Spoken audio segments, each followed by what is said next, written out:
Okay, we'll start with this. Andy Ruiz, former unified heavyweight champion Andy Ruiz, posted this to his Instagram account. It reads, "How many of my fans would like to see this fight happen next on pay-per-view? Drop a comment below." And the fight that he's referring to on pay-per-view would be a Luis Ortiz showdown. A Luis Ortiz PBC in-house fight. I don't think any of us are surprised, not even at the proposition that this fight be billed as a pay-per-view. I want to say that I think, respectively, Ruiz versus Ortiz could do better numbers than Ruiz versus Areola did. Yeah. Better numbers than Ortiz versus Martin did. Yeah. But that's not really saying much because neither of those pay-per-views did astronomical numbers. Quite the opposite. There seems to have been a gag order on how both of those PBC pay-per-views performed. So even though I think that this fight between these two guys, even though I think this fight would do better business than those fights, doing better business than those fights won't take much. It's not a terrible fight. In all honesty, it's not a bad fight. It's not a bad fight, you understand, but it's not so good a fight, so intriguing a fight that it needs to be on pay-per-view.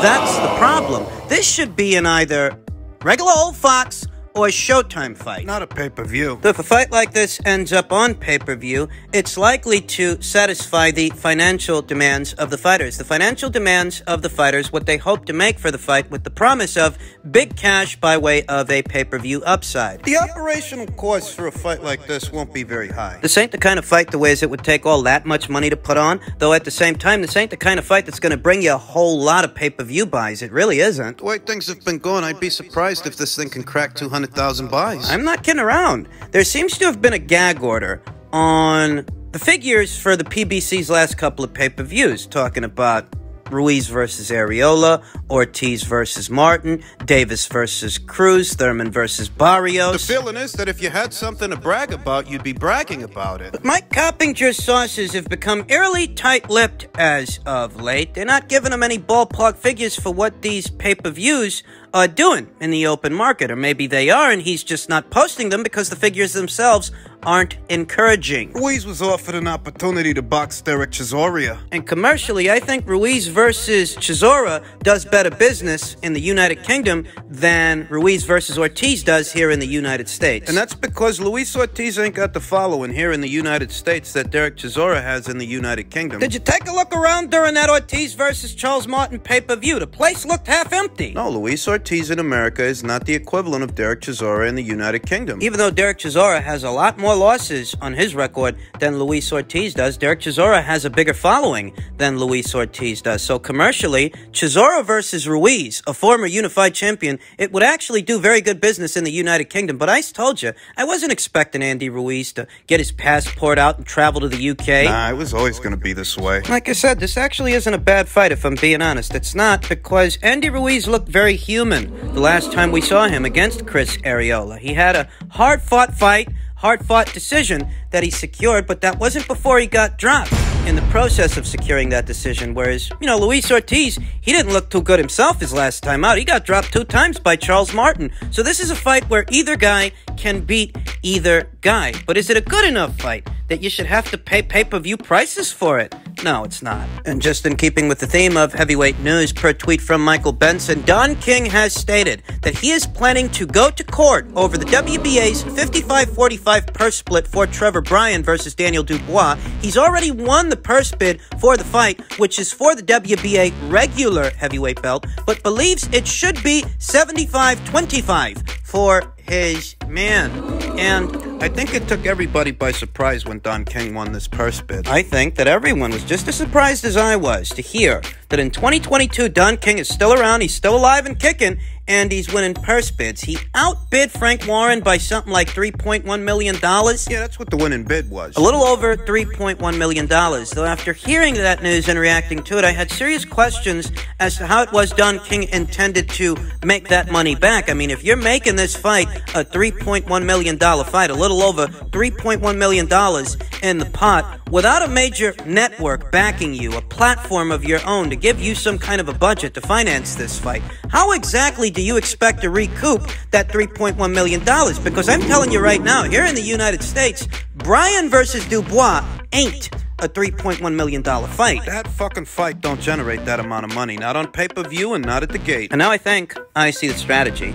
Don King had to bid generously in order to ensure that he won the rights for this fight. He had to bid generously to ensure that he beat out old fish eyes Frank Warren. But now that he's got the rights to the fight, what he wants to do is leverage the split and leverage it heavily in his own man's favor so he doesn't have to pay Daniel Dubois. Out of the $3.1 million pot, Daniel's supposed to get 1.4. Trevor, he's supposed to get 1.7 million. But if Don King has it his way, and he sways the WBA to alter the split and make it a 75-25 split, well, Daniel Dubois will make considerably less. If they reduce Daniel Dubois' split of the pot to just 25%, all he stands to make is $779,000. Instead of 1.4 million, he'd make just under $1 million. Just under $1 million. You know, part of me feels that this is just Don King's way of dragging this entire situation out to force Daniel to walk away. Because even $779,000 for a Don King promotion, I mean, have you seen what passes for a Don King promotion these days? Even $779,000 seems like a lot. This might be a play to drag the situation out long enough to where Daniel don't even want the fight anymore. And if Daniel Dubois walks away from it, walks away from this opportunity, the fight, the right to it, will go to someone else who might be a cheaper alternative for Don King. There's no telling if the WBA is going to entertain him. Because he's saying he wants to take the WBA to court to alter the split. What's the precedence for you to take them to court? You won the purse bid. No precedence for him to take them to court. And you gotta put your thinking caps on for this. I mean, you really do. You gotta think about it. If Don King has it his way, and the split is a 75-25 split as opposed to a 55-45 split, are we to believe that Don King is doing all of this so he can get his guy more money, so he can give Trevor Bryan $2.3 million out of the $3.1 million pot he put up to win the rights? We're expecting Don King to give Trevor Bryan $2.3 million? No. I think what he's trying to do is drag the situation out for as long as he can so that maybe Daniel and Frank, they get tired of the whole goddamn thing and just wash their hands of it. Walk away. And if they do, you're not in the whole $3.1 million anymore. That's what I think this is, and that's what I think this is all about. Welterweight news per tweet from Michael Benson. Boxer's Ben Shalom has stated that Amir Khan could have a comeback fight against a different opponent and then potentially face Kell Brook in a rematch. We have been hearing rumors and rumblings, news that Amir Khan, he's not ready to hang them up. He's not ready to retire, even though based on his last performance, a lot of people feel that he should. He's got aspirations of facing Kell Brook for a second time. 2 fights from now. And the problem with that is that there have been positive conversations about a Kell Brook versus Chris Eubank Jr. fight. Boxer's Ben Shalom has said he named July as the likely month for Brock's next fight. Kell Brook don't need to be fighting Chris Eubank Jr. Post-fight, after the Brook versus Amir Khan grudge match, the Brook versus Amir Khan showdown, there were talks of a potential Kell Brook versus Conor Benn fight, but since then, according to Conor Benn, Kell Brook priced himself out of that fight. And that fight, compared to this one, that fight's a more winnable fight than a fight with Chris Eubank Jr. at, 160 pounds? What the hell's he stand to make fighting Chris Eubank Jr. at middleweight that he couldn't have made fighting Conor Benn at just above welterweight? I mean, what's the figure? What does he stand to make fighting Chris Eubank Jr. up there at 160? And is it that much more than he stood to make fighting Conor Benn? It must be. I mean, look at what the conversation has become. I want to say that Kell Brook is a more fundamentally sound fighter than Chris Eubank Jr. is. I want to say that as a fighter, Kell Brook knows who he is. He has his identity. Whereas Chris Eubank Jr. to me still seems like a guy who's experimenting with a different base style. So as far as the boxing, the nuts and bolts of it, I think Kell Brook is a better boxer than Chris Eubank Jr. is, but what he isn't is a naturally bigger guy, a naturally bigger man. Chris Eubank Jr. don't got all the wear and tear that Kell Brook has. Kell's one of these guys the way he might be a little bit too big to still make welterweight, but he's not a big fish at junior middle. Much less at middle, much less at 160 pounds, where Chris Eubank Jr. campaigns. I mean, Kell Brook might be the more fundamentally sound fighter in the fight, but can he take what gets through if Chris Eubank Jr. lands something? Can he take what punches do land throughout the course of a potential Chris Eubank Jr. fight? If I'm being honest, I don't think Kell Brook should be fighting this guy. I think Chris Eubank Jr. ought to be ashamed of himself targeting Kell Brook. It's ridiculous. Why isn't he targeting somebody like Yanibek Alim Kanuli, who's set to become this division's WBO champion in the near future? Why isn't he targeting somebody like that? Why is he looking downstairs for opponents. I mean, even a Liam Smith fight would make more sense than this. Kell Brook strikes me as a guy who's just too brave for his own good. Going up there to middleweight and taking on a prime Gennady Golovkin only to get crap beaten out of him, go back downstairs to welterweight, get the crap beaten out of him again immediately after that by Errol Spence Jr. I mean, this guy. What, now he's gonna fight Chris Eubank Jr. at middleweight? The guy's too brave for his own good. Chris Eubank Jr., shameless display from Chris Eubank Jr. He's settling into his own mediocrity. He doesn't actually aspire. You know what he's doing? He's riding Kell Brook's wave. In spite of all the belly aching you heard when the fight was first announced, the Brook versus Amir Khan grudge match, in spite of all the people that were saying the fight is past the sell-by date, it should have happened a long time ago, I was right to assume that that would still be a commercially successful fight at the gate and on pay-per-view, even here today in 2022. I was right to assume that. And it seems to me that Chris Eubank Jr., he wants to ride that wave. Because he can't create a wave of his own. Not with the kind of matchmaking we've been seeing when it comes to that guy, no. I mean, what does it really even mean for a guy campaigning at 160 pounds to beat today's Kell Brook anyway? If they get this fight over the line, Chris Eubank Jr. ends up beating Kell Brook. Are we supposed to give Chris Eubank Jr. credit for that? This is what I mean when I say that a Kell Brook versus Amir Khan rematch is contingent upon what happens between Kell Brook and Chris Eubank. And finally, I'm sure most of you have heard by now, per tweet from Michael Benson, Alexander Usyk has reportdly now left Ukraine and crossed the border into Poland so that he can start training for the Anthony Joshua rematch, according to Mike Coppinger via his sources. And it seems that time might once again be proving Mike Coppinger right. I mean, we talked about this here on the channel, all the flack that he got from Aegis Climax when he broke that story, when he broke that news that Usyk might be leaving the Ukraine. A few particulars aside, it seems that he was right. Yeah, it's kind of changed or changes every day, you know, and you'd expect that with the current situation. So we've got some calls with Alex Krasik later on today. I've gone from pretty sure it will happen to actually don't think it'll happen to back to pretty sure it will happen. So let's see, you know, maybe we'll have another chat tomorrow or we'll put something out tonight. But I think right now we expect to see that fight in June. And you know, I spoke to AJ last night, the only fight he wants. So he's happy. Let's, you know, if Usyk can get to camp, which he looks like he can, let's get the fight moving. It's been a roller coaster. I was convinced that, you know what? What? This fight might not happen, given the crisis in Ukraine, the fact that Alexander Usyk was over there, and reportedly, no man between the ages of 18 and 60 was allowed to leave the country. Very recently, I came across a bit of information. There's been a lot of confusion in association with this story the last couple of days. The initial report stated that Alexander Usyk and Vasyl Lomachenko, they were given a special pardon to leave the country. They were given the green light. But as it turns out, the reason that Alexander Usyk is able to leave Ukraine and enter into Poland is because he's a father of three, and per the laws over there in Ukraine, because he's a father of three, he doesn't need a special pardon. Just a bit of information that I came across the last day or so, though it's neither here nor there, because all reports seem to indicate the same thing, regardless of how and regardless of why.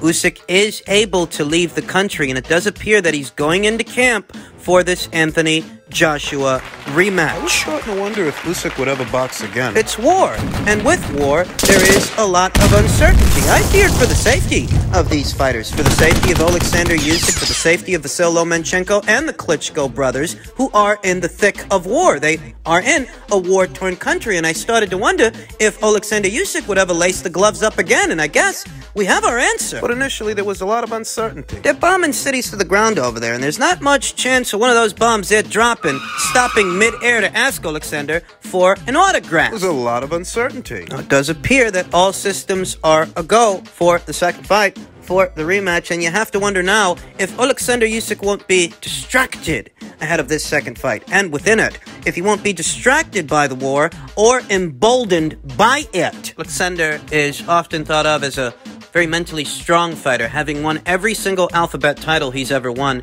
in hostile territory, in the other guy's neck of the woods, on the road, because he is a road warrior. He's thought of as a mentally strong fighter. Focused, driven, but at this time, his beloved Ukraine is besieged with war. And I have no harsh criticisms or snap judgments for him leaving the war. Leaving Ukraine, given the circumstances, I don't know how anyone could. I don't know that anyone should. I mean, who really wants to be in the thick of war? Now is not the time for armchair criticism from armchair critics. I wonder why Vasyl Lomachenko didn't take a similar course of action. I wonder why Vasyl Lomachenko didn't make a similar decision, because if he wanted to, he could have traveled to the land down under, traveled to Australia to meet George Kambosos Jr. for those 3 alphabet titles. He could have done that, but he decided not to. Usyk, I gotta tell you, I am a little bit surprised. it's been a roller coaster, not knowing what to expect and then settling down, finally starting to settle on the idea that, you know what, that rematch, it might not happen. But here we are. The news is Angel Fernandez is going to be taking a more active role in Anthony Joshua's corner. At the same time, there is some talk of James Ali Bashir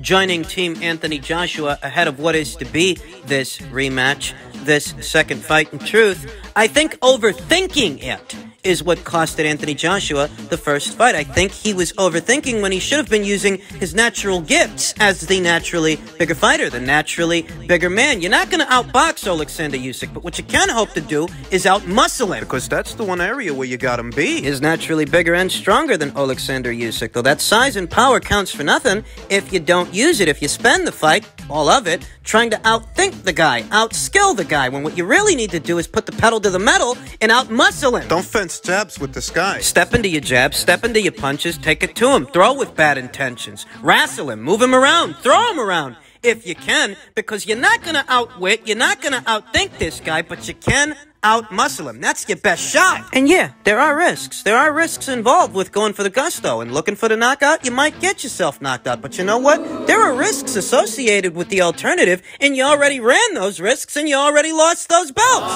Now it's time to try something new, something different. Now it's time to do what you didn't do the first time out. Easier said than done, I know, but isn't everything? Anthony Joshua's got to try and make the second fight a more physical fight, and what that entails is more volume, more activity, more output. There is greater risk of blowing your load and burning out. But the more you throw, the higher the probability that you land something hard, land something that can take Alexander Usyk out.